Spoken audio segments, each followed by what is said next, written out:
Fort Boyard, le plus célèbre des vaisseaux de pierre, est mal en point. Depuis des décennies, les assauts de la mer grignotent sa structure. Conséquence, des fissures importantes apparaissent. Enfin est venu le temps des travaux. La Charente-Maritime, propriétaire des lieux, va reconstituer les ouvrages de protection autour du fort. Fortification qui existait à sa construction en 1866, mais que l'Atlantique a avalée. On ne va pas toucher au fort en lui-même, mais on va venir recréer autour du fort des ouvrages de protection qui vont permettre de lui assurer sa pérennité. Budget des travaux, 36,6 millions d'euros. Le département prévoit d'en assumer 21 millions. Pour le reste, il vient de signer une convention avec la Fondation du patrimoine. Objectif, mobiliser le grand public et les entreprises à hauteur d'1 million d'euros.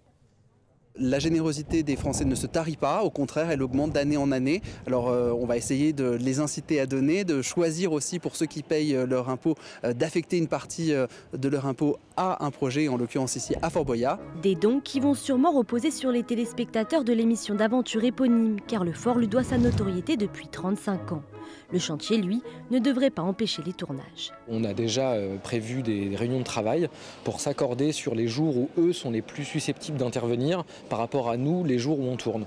Les ouvrages vont sécuriser le fort encore 100 ans, mais ces travaux ont un autre enjeu pour le département, le tourisme.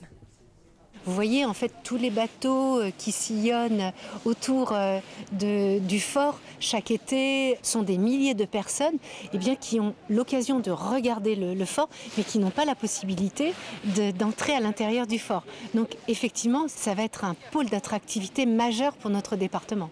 Le fort devrait accueillir ses premiers visiteurs à l'été 2028 après 3 ans de travaux.